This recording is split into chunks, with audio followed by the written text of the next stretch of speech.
grew up believing that NSA was not allowed to collect data on Americans. It was supposed to be outwardly focused on our foreign enemies, and you're saying that that's been perverted for many years. Yes, since 2001.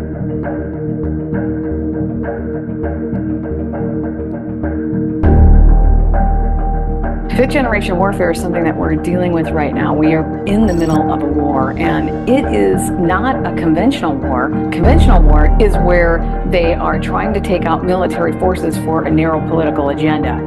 This is a war to control you and to control your mind. Fifth generation warfare takes place in the human domain. And the human domain is characterized by social relationships, by narratives, by culture, and by values, and also perception. Those are the things that you're trying to manipulate.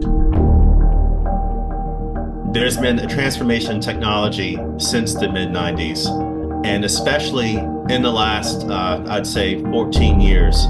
The technology was worked on at least since 2010, if we look at in the Internet of Bodies, Internet of Things, Internet of Nano Things, says they were working on this technology to be able to have a pervasive system that is able to wirelessly track everything in the environment, including the activities of people. So right now, anytime you see some kind of movement, some kind of explosion, some kind of event that happens where it's people going after each other like this, I can tell you right now, that is being fomented by actors who are put in there, by media that's in there to actually push out a certain narrative, and it's 100% a false flag today. Absolutely. Very important to know that a lot of the people who were involved in the founding of Tavistock were Fabian socialists.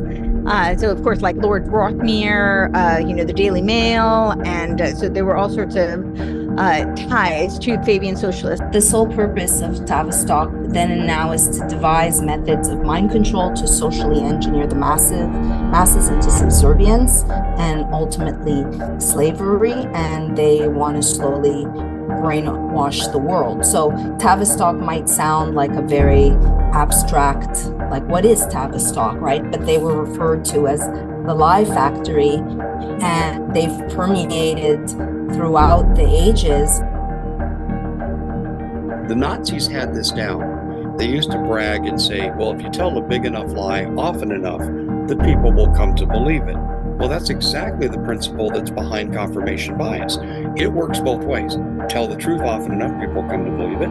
Tell a lie often enough, people will come to believe it. So what the mainstream media does is they lie about their lies, and they censor out of existence people in the social media who will not go along with the lie about the lies. So it was the PSYOPs that got him to do what he did. The people at the Space Force and the CIA could have stopped the bloodshed.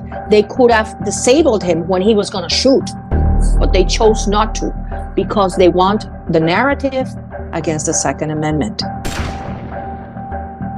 This is an anomaly. It's typically done computer-generated voice. So you've seen how some of these ChatGPT type conversation bots can just generate conversation based on a few inputs, and that tends to be the majority of the people. This is the problem with studying Havana syndrome. How are you going to produce control? If you are not in the possession of the weapon or weapon systems, you can't produce the control.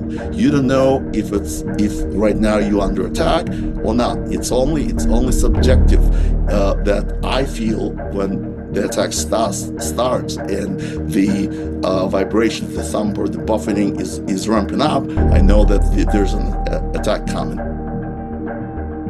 Because let me talk about the details. First of all, we already talked about the fact that human beings are being studied to be batteries. There's patents that are out to use human beings for processing power and for batteries.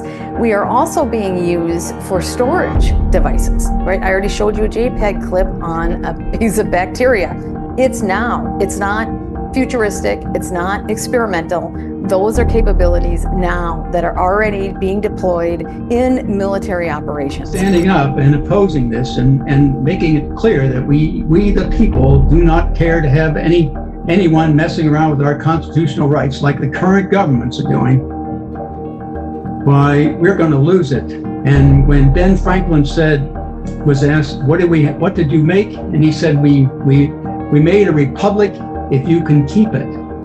Well, can we keep it? That's the real question, and that's the question that we're facing right now.